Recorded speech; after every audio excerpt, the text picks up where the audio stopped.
La mission s'annonce assez délicate.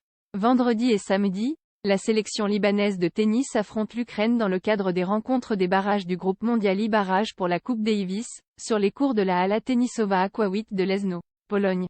Le Liban affronte l'Ukraine vendredi et samedi pour son match de barrage du groupe mondial de la Coupe Davis. L'objectif est clair comme l'eau de roche, intégrer le groupe mondial I.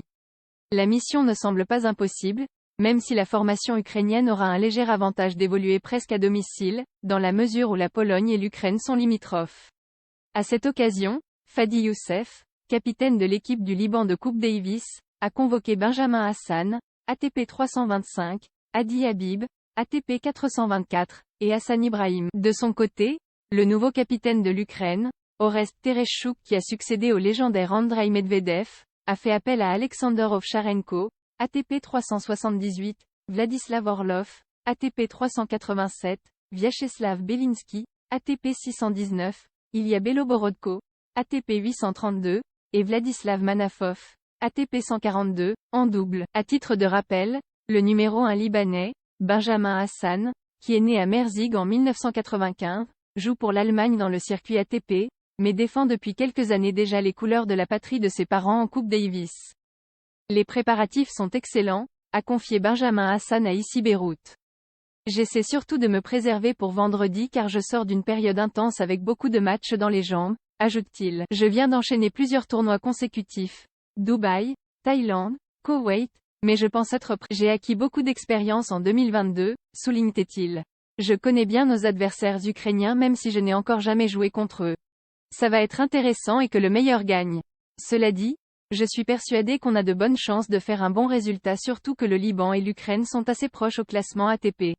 Vous savez, au tennis, il y a des jours où on est en grande forme et d'autres moins. Ce qui est sûr, c'est qu'on va faire de notre mieux, conclut le numéro 1 libanais. Benjamin Hassan sera opposé à l'Ukrainien Vladislav Orlov en match d'ouverture, vendredi à Leszno. Numéro 2 libanais, Hadi Habib se mesurera, quant à lui, à Alexander Ovcharenko, ATP 378, dans le deuxième simple au programme de la journée de vendredi. À titre de rappel, Hadi Habib est né et vit à Houston, Texas. Après des études à l'université Texas A&M, où il a été promu en mai 2021, ce redoutable droitier se consacre désormais au tennis à part entière.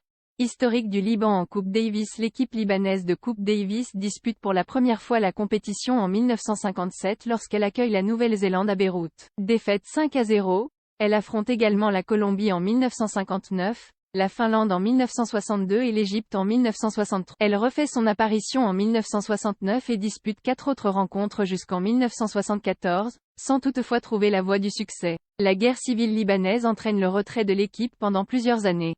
La sélection libanaise fait en effet son retour en 1992 où elle intègre la 3e division asiatique. En 1997, l'équipe, qui s'appuie sur le duo de joueurs professionnels Ali Hamadé et Jitcham Zaatini, s'achemine jusqu'en première division continentale et s'y maintient pendant 3 ans, puis y accède une nouvelle fois en 2002. Le Liban se relance en 2018, signant une série de 8 victoires consécutives sous l'impulsion de Benjamin Hassan et de Hadi Habib, battant tour à tour Taïwan, Hong Kong et la Thaïlande. De retour dans le groupe 1, l'équipe s'incline sur le fil contre l'Ouzbékistan en 2019, mais écarte de nouveau la Thaïlande lors des barrages en 2020. En mars 2022, le Liban s'était incliné devant la Suisse, ce qui a eu pour conséquence la rétrogradation dans le groupe mondial 2. En revanche, en septembre, le Liban s'est imposé face à Monaco pour repasser dans le groupe mondial I.